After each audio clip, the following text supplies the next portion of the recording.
I think from where I sit, when Uhuru exists, Raila Odhiambo will be the Azimio boss. I believe that Uhuru in his, I think Uhuru in his statement, I'm sure he'll be able to acclaim what he has achieved as an Azimio boss.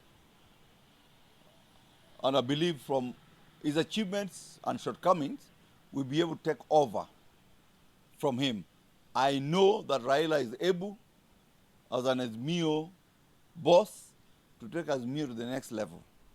I think what is important is to acknowledge the fact we lost an election. Losing an election is not the end. And that's why I say, as a party of ODM, as a party that imminently is ready to form the next government, as a dominant party in the Republic of Kenya, I have given myself as the next Secretary General of ODM as a party. I believe I have the competence and competencies that bequeaths that position a man that is able to fight and lead the people of Lake Luo Nyanza to the house at the hill. I am sure that Baba, with his guidance, this party will be taken far.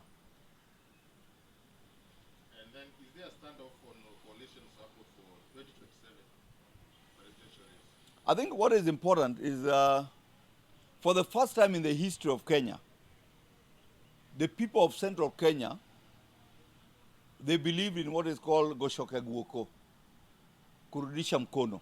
For the first time, Raila was given more votes than he has ever got from central Kenya.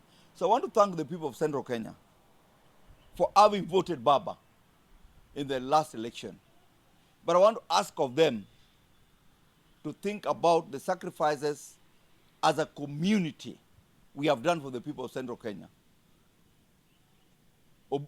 Odinga himself, Jaramogi Odinga, left the presidency for Kenyatta. Raila left the presidency for Kibaki. I want to ask of them, there's much more they can do to unite Kenya. I think Kenya is on a good trajectory. We're at a good pivotal point to ensure that the generations that are come can remember us for what we have done, not because of creating division in the country. But why do you think, Mheshimiwa, the overhaul of ODM should be done? The overhaul of ODM must be done at the Secretariat. I believe the Secretariat, led by Moma, lost it. I think from what I hear in the public, majority of the Secretariat, Moma or Ngwen, those are tax collectors. We must change this for the country. You must have people who can sacrifice on principle, not people who are on behest or Machiavelli. The end justifies the means.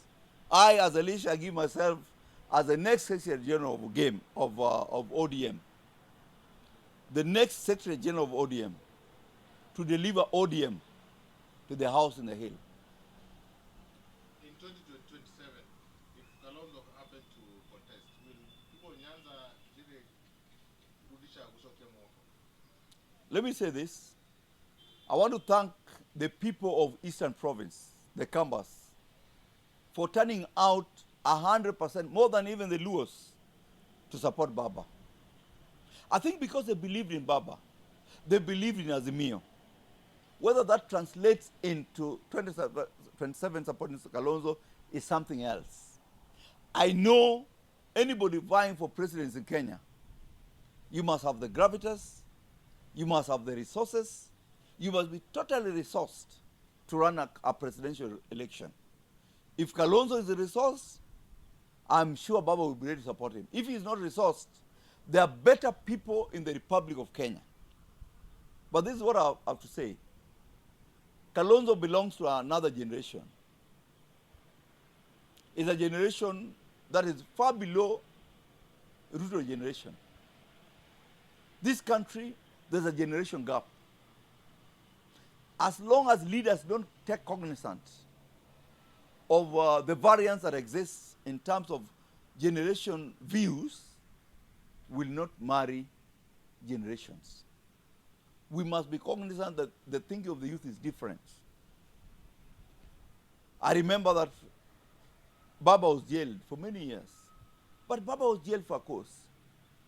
There are politicians who are jailed, who say they were jailed, but they're jailed for wrong reasons. Being in jail does not matter to the new generation.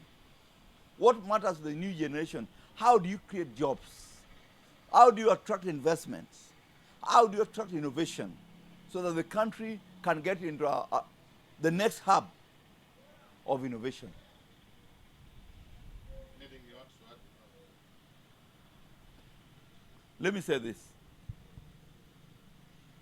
I think we are in a different trajectory.